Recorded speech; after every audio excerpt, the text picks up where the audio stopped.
Hello, hello, hello, and welcome back to another episode of the Believe in Lions podcast. That's BLEAV. I'm your host, as always, Jack Kavanaugh, joined, as always, by a man who probably could have helped the Detroit Lions yesterday because it was not the best game that we saw. A man who maybe would have picked off Lamar Jackson like he did so many times throughout his career, picking off all these quarterbacks. It's the one, the only, all pro safety, Glover Quinn. Yes, sir. Glover, that game, man. How you feeling? Yeah. Not great. Not great. Sorry, Cam is texting me. Um, Not great. I've always said on this show, you can kind of tell by how the defense starts off. And a lot of times when you give the other team the ball first, or they take the ball first, or whatever you call it, they go down and they score a touchdown the way they did. Hardly no resistance. Lamar Jackson looked locked in from the first play of the game. They're having trouble getting to him and getting him down. He's standing back there in the pocket, throwing and get the ball. I don't know what happened to Jerry Jacobs, but then it seems like the Lions, I don't know if they feared those guys, but the DBs looked like they were just giving them way too much cushion, way too many easy completions for Lamar. Not enough pressure. 20-yard pass after 20-yard pass after 20-yard pass. We made Mark Andrews look like he was a Pro Bowl tight end again, like all these different things, right? So you saw that early in the game. When I saw that, I was like, uh-oh. And then when they were talking about the wind and how bad the wind was blowing, and then offensively, we get the ball and go 3 and out, and then we give it right back to them, and they go right back down like a hot knife through butter and score again. And now it's 14-0, and you've taken 3 offensive plays. I knew then it was going to be a tough day. And it didn't get any better the rest of the day. Didn't get any better. Didn't get any better. They didn't have any way to stop the bleeding from just being able to slow the game down. I think they went 3 and out the first 3 possessions. Yep. The Ravens had 13 first downs and they had 0. Right? Like, couldn't stop them. I don't even know what they were trying. You know what? I don't even know what they were trying to do because it was difficult for me to I don't even know what they were trying to do. Defensively, I don't know what their game plan was. The linebackers seemed like they were not tackling the running back. I just don't know if the game plan was merely to stop Lamar. That didn't get executed. I don't know what they tried to do. I literally do not know what they tried to do offensively or defensively. And, sometimes offensively, you can't even get into what you want to do because you're down so quickly. But you can't, you got to be able to answer. They go down and score like that. You got to be able to answer. You know what I'm saying? You got to be able to answer. That's kind of like, and I'm in a little baseball world right now, That's like a team going out and putting up a long inning in baseball, scoring 5 or 6 runs, and then you come up to bat and you 1 pitch, ground ball, 2 pitch, fly ball, 3 pitch, strikeout. And now it's 5, 6 pitches and you're done and you're right back on defense again. Like, you got to find a way to stop the bleeding. And they didn't do that at all yesterday. At all. Not at any point. And after that first 3 and out, it's okay. Well, that's not good, but there's a chance they settle in. And then after the second 3 and out, it was at that point, it's, oh no, the defense can't stop them to begin with. They're just letting them go march down the field. And now they're just right back out there. They're just going to be exhausted throughout the game. This is going to get worse and worse. And then it did. And like you said, I don't know what the game plan was. I don't know what they were trying to do on defense, because if they're trying to stop Lamar, they didn't do a good job of it. They would let him run around the pocket for 9+ seconds at one point. So they didn't stop him. They didn't have integrity of any of their gaps in the running game. And when Lamar would kind of roll out, they'd come up to him thinking he's going to run, and then he'd just dump it over the top. It almost felt like the game plan was react to the first thing you see. Oh, and now the backup, the counter punch of the Ravens is now wide open. And I told you that was going to happen. I told you, I say, Lamar can run around. We need to be able to plaster in our coverage. When he takes off running, we can't just go up, especially the DBs. Now, the linebackers, I kind of felt like, if you're the guy that's supposed to trigger, you got to go and trigger, right? But the DBs, we got to stay in coverage, because watching Lamar yesterday, and like I said, I haven't watched the Ravens as much this year, but watching him yesterday, it looked like he is scrambling to pass the ball. He stand in the pocket, scramble out, stay in the pocket, and he's trying to throw the ball. When he absolutely has to run, he runs, picks up 10, 15 yards, gets out of bounds. And he looked like MVP Lamar Jackson yesterday. He literally looked locked in from the very beginning, and the Lions had no answer. 13.2 yards per attempt from Lamar Jackson. That is ridiculous. And the one thing that killed me the most, maybe out of everything, was the fullback, the 300-pound fullback breaking a 28-yard reception. Just no one around him in coverage. And then 28 yards later, you finally track him down. And that just felt like a symptom of the game. There was no one around to cover anyone, and then no one around to make the tackle either. Yeah, and that's a scheme thing. That's the Ravens just out scheming the Lions, because they know, hey, if you're responsible for this guy man to man, once you see him block, you green dog, you trigger, right? The problem is, as a way to execute that, you have to green dog through your man. So if that linebacker is responsible for that fullback, if he blocks the defensive end, Aiden Hutchinson, you don't get to just blitz through the B gap. If you do that, you have to make a call, some type of Frisco call, some type of something, whatever the language is, to tell Aiden Hutchinson that if this guy kicks you out to block you, you have to now take him man to man.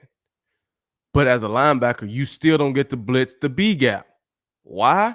Because if Aiden Hutchinson is the outside defender, if he now has to take that man, you have to blitz and become the contained outside defender. Otherwise, Aiden Hutchinson takes off running with the fullback, you blitzing up the B gap, and Lamar Jackson runs around the end, and you got the same, probably a worse situation, because now Lamar is better in the open field than the fullback.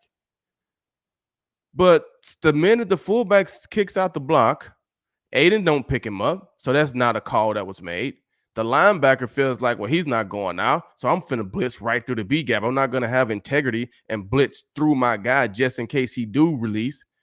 And now everybody else is in man-to-man, and you got the fullback running wide open.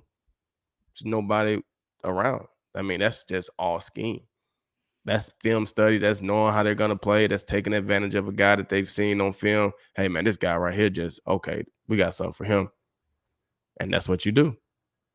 And they did it with the big fullback, because if you do it with a running back or a guy that can potentially be a pass threat that then maybe he plays it differently. But you never expect a fullback to go out like that, but he did.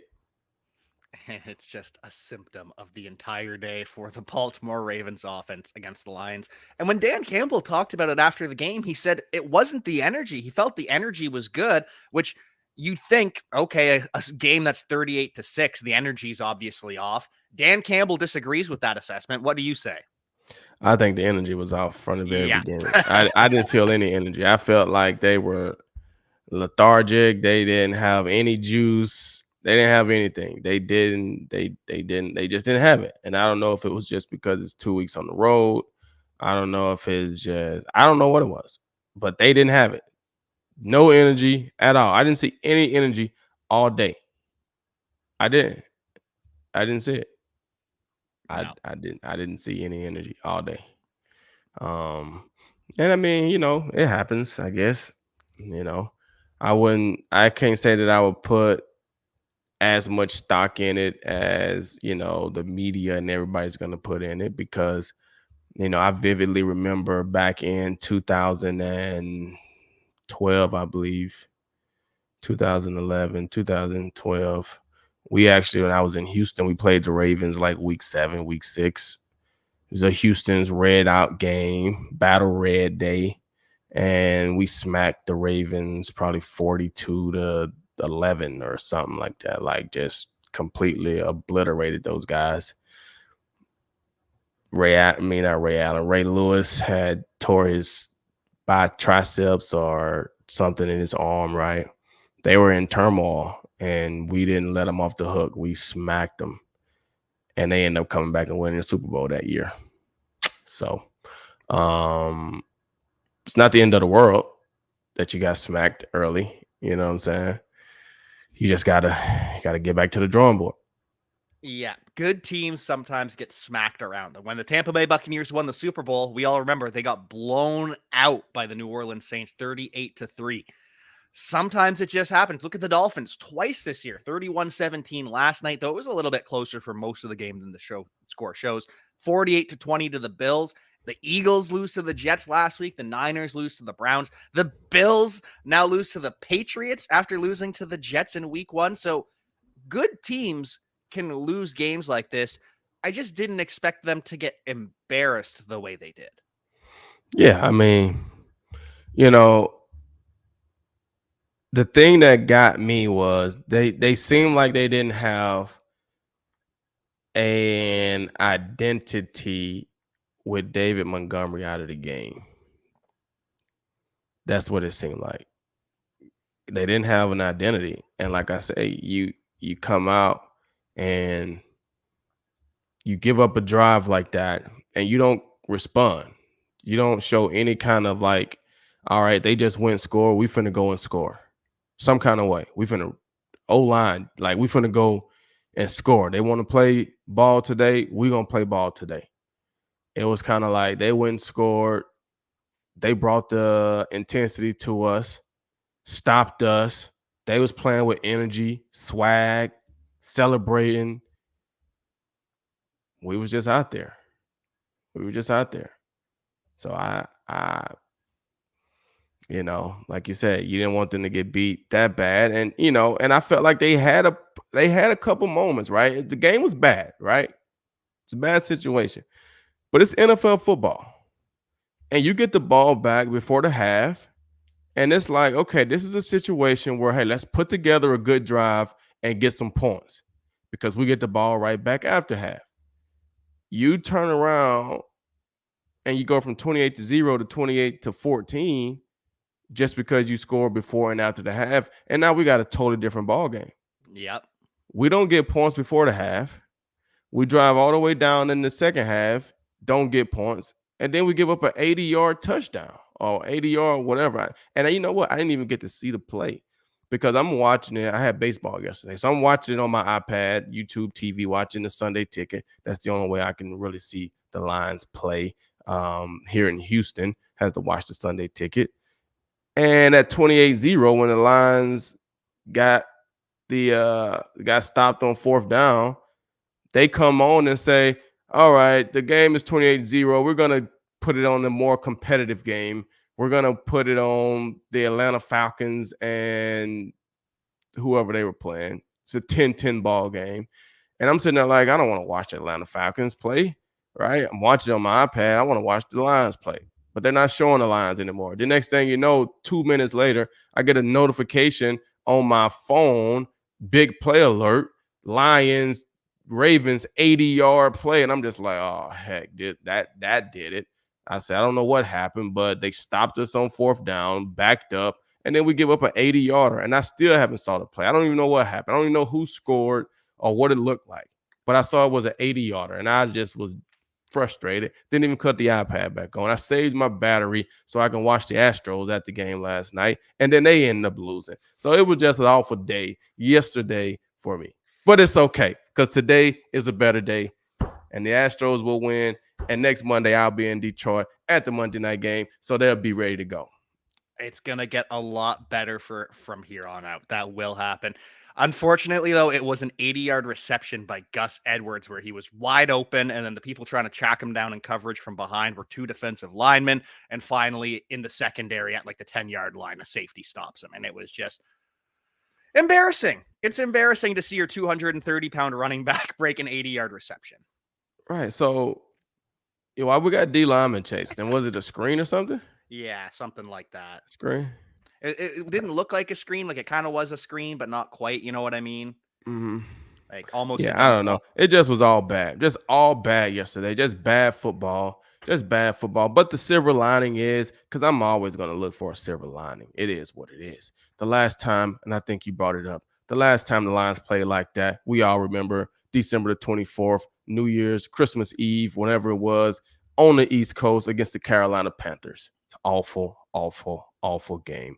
And they rectified that, ended up finishing off the season well, starting the season off well. So the Lions just had that awful game. We'll look for them to go another 6 or 7 games and be on fire. I remember, like I said, I keep going back to these times in my career. We started out my last year in Houston. We were, I think, 6-1, 7-1, something like that. I think it was 7-1. And we had a Sunday night game against Green Bay. And Aaron Rodgers completely lit us up, straight lit us up. Sunday night football. We lose the game. Now we're 7-2, or we were something like that. And then we went on to win another 5 or 6 in a row and got to I think we finished off the season 13-3, or you know what I'm saying? So it happens. That doesn't mean you're not a good team. It just means you had a bad day, right? So I will feel, if I'm a Raiders fan, I would be very afraid coming into Ford Field on Monday night, because it's time for us to get some get back. Oh, yeah. And Halloween, too. Detroit Halloween, hosting the Raiders, coming off a bad game like this. Oh, they're going to be fired up. It's like you mentioned with the Panthers last year. It was the same thing. They got embarrassed. They turned it around, and they were strong down the stretch. And there is some hope. There's always some hope with the Lions. Jahmyr Gibbs, it took a while to get him going, but he looked pretty damn good. 11 carries for 68. That's over 6 yards per carry. 9 receptions for 58. That's almost 6.5 per reception. 20 touches, 126 yards. I'll take that. I just wish it happened more in the early portion of the game rather than later in the game. Right. And, like I said, I thought he looked pretty solid. The little bit that I got to see the touches, I saw the touchdown run on the highlight. I didn't see it actually live because I told you they had cut the game, so I couldn't even watch the game. But hey, like I said, it's always a silver lining, right? He got more touches. He got good. He showed that at least the hamstring held up. Maybe a little sore this morning, but the hamstring held up. And like I said, I think going down the stretch, all those things will come back to benefit the Lions. So great job for him to get himself going. Great job by the Lions getting him involved,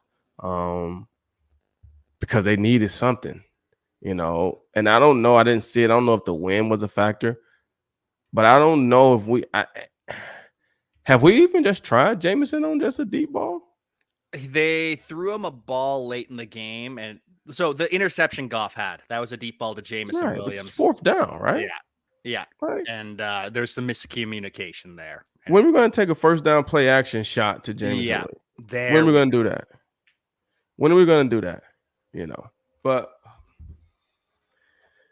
I don't know. Maybe Jameson Williams is not showing in practice that he is ready for that. I don't know. I wish I had answers. I wish I knew, but we do have a chance to regroup here. How do you regroup heading into this one? Do you watch the tape? Do you burn it? What do you do here? A lot of times you watch the tape because you guys are a good football team. You're still 5-2, right? You're a good football team. But you watch the tape in a teaching mode to show that if we don't show up and play and execute, this is what will happen to us, right? We're not one of those teams where we can just overcome bad playing because we're just that much more talented than everybody else. We just have superstars that we can just beat guys, right? We have to play smart. We have to play fast. We have to play physical. We have to be disciplined. We have to do those things in order for us to stay in the games. Otherwise, it's not good for us. All the games that we've won this year, defensively, we've been really good. And it's allowed us to stay within ourselves offensively and just wear teams down. We're not really built to come back from 28 points down, 21 points down, right? We're not really built for that. Our offense is not really designed for that. We like to run the ball, play action, shorter routes. We don't really throw the ball super deep. We just don't, right? So we're not built to have those 80-yard plays, two plays, 80-yard drive. We're not really built for that. So we can't allow ourselves to get down like that. So defensively, we have to do a better job some kind of way. But like I said, when you're on a good team, you have to be able to win multiple ways. So if the defense is struggling, Jared Goff, you guys have to put up points today. Yep. The week before, the defense held them down to 6 points. The defense has been holding down for the most part all season, except for the one game. So this is a game right here where offensively, hey, the defense ain't got it today. We're going to keep us in the game. We're going to keep us in the game and allow our defense to make 1 or 2 stops, and we get a chance to win. But if the defense is not in the game, the offense isn't helping, it's going to be tough to win. And against the Raiders on Monday Night Football, we need a strong showing from the defense, strong showing from the offense. And this is, I think, the perfect kind of team to get right against. They're 3-4. They just got pretty embarrassed by the Chicago Bears, lost a big game to them. Beat the Patriots the week before, but that was with Jimmy Garoppolo. Jimmy Garoppolo misses this week. Looks like he might be out another week with a back injury. So it could be the Lions going up either Brian Hoyer or rookie Adrian Martinez. Either way, it doesn't matter who show up. Jimmy Garoppolo, they can bring Derek Carr back. It doesn't matter. The Lions got to show up. It's going to be homecoming. The legends will be in town. You got to show up. Should be a great weekend. It's Halloween. I know the Lions fans are going to be pumped up. The costumes are going to be out. Should be a great night in Ford Field. I'm going to be there. GQ. I'm going to be there. In the house. In the house. Haven't been back to Ford Field since I left. That's big. Haven't been back. Excited. So I'm excited. Yeah. We're excited to have you back. That's huge. Excited. Gonna give a pregame speech? I doubt it. I mean, it's gonna be a lot of it's gonna be a lot of legends there. So, I doubt I'll be giving a pregame speech, but I'll be there, and if I see my guys, when I see my guys, I'm gonna talk to my guys because they're my guys, but it'll be good to get back and see some of the guys, talk with a couple guys yesterday that are going out. So it'd be fun. Homecoming weekend. It's crazy. It is big time, big return of Glover Quinn, GQ, back to Ford Field for a big win against the Las Vegas Raiders.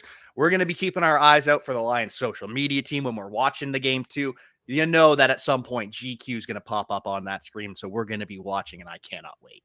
I'm trying. I don't know. I ain't going to say anything, but trying to get something done while I'm out there. So we'll see if it works out. And if it do work out, I'll definitely let you guys know. And then we're going to really turn up. Then.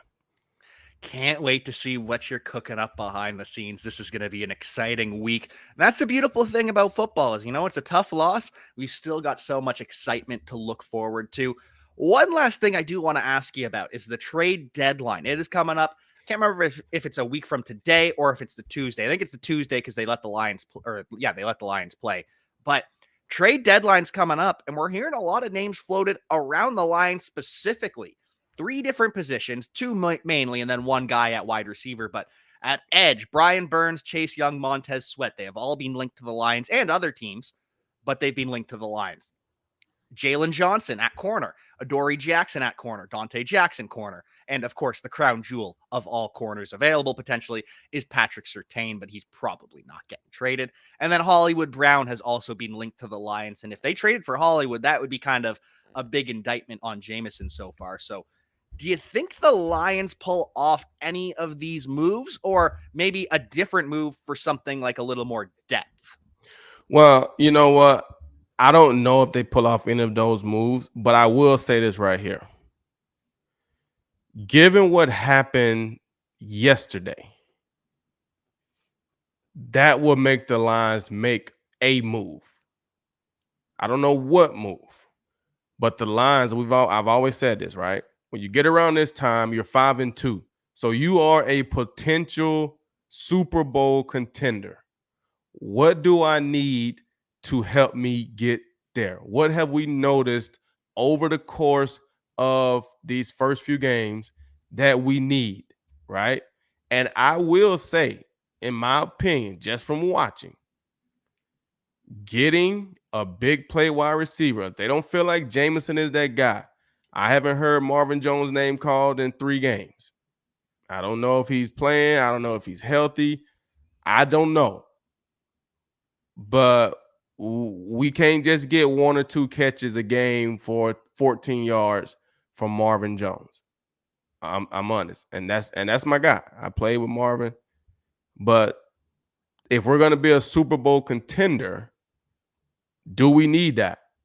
Right? When you look at the secondary, I said it from the very beginning. Cornerback depth, right? Will Harris played well in the slot. He didn't play as well on the edge, right? So Jerry Jacobs went down. I don't know why they didn't go to Gilmore, but they went to Will Harris. I don't know. So do you add some depth at the corner position just in case Jerry Jacobs or Cam Sutton, one of those guys go down? Because you are a legit contender. And so most of the time when you're a legit contender, you are buying at the trade deadline. When you play for the Broncos, you play for these teams that are no longer really contending for anything. They are selling. They are getting rid of players that, hey, we're not going to be winning this year. We're rebuilding. This guy costs us a lot of money. He's this or whatever it is. So we're going to make some room. We're going to get him out here. We're going to get some draft picks. We're going to get whatever we need to get because we're in rebuilding. And then you have some teams, hey, we're trying to win right now. This guy can help us get over the hump. What do we got to do to make the trade? So I would look for the Lions to be buyers this trade deadline. I don't know who they're going to buy, but I would look for them to buy something because I do feel like they are a legit contender in the league. And I'm glad you still feel that way because I do too. There's a lot of fans out there panicking. Oh, well, we only beat bad teams and then we get blown out by a really good team. Kansas City Chiefs are a pretty good team, and we did beat them. Falcons, pretty good team. They're not a great team, but they're a good team. They're ahead of the NFC South by themselves, and thankfully the Lions have a 1.5 game lead on them because they beat them head-to-head. So I'm tired of the panic. I get it. It's easy to be negative after yesterday, but the Lions are still a top 3 team in the NFC, still probably a top 5-6 team in the AFC as well, in the entire NFL. So I'm still happy. I'm still excited to see Monday Night Football against the Raiders, and I'm excited to see GQ at Monday Night Football. Going to be looking out for you on the socials, on the Jumbotron, on the game film, wherever you see a screen of the Lions game, make sure you're looking out for GQ. Yeah, I'm gonna be there, and the Lions got a couple events, community service projects going on. You see us out, come support. I know my guy Tully got an event going on. Saturday night. If you can come out and support, come out and support. We're back in town. Let's turn up for the D. Turn up for Detroit, man. Let's go. Let's go. I cannot wait. Any final thoughts? Any other things you want to talk about before we get you out of here? Lions fans, don't panic. This is the course of the season. This right here is how you build your character. It's always easy to just win. You build your character by you winning, you're losing. You got to deal with the tough. You got to deal with people turning their backs on you, saying that you're not this, not that. That's all a part of the journey. Stay on the train. Don't jump off the train. Don't jump off the train. It's week to week. This is just how it is. This is why when you see guys win championships, Super Bowls at the end of the season, NBA championships, or that's why they're crying. Because they remember the journey. They remember everything that they went through to get to this point. They're not crying just because they won. It's thinking about everything that they went through, the ups, the downs, the doubt, the injury, the pain, the hurt, the sleepless nights, the everything. And we finally won it. So don't give up. Don't be discouraged. Come out, support us on homecoming. Let's go. Let's go. Big win coming from the Detroit Lions this Monday against the Raiders. We'll be back to preview it all. But until then, stay on the ship. Don't jump off the train. And we will see you next time. Peace.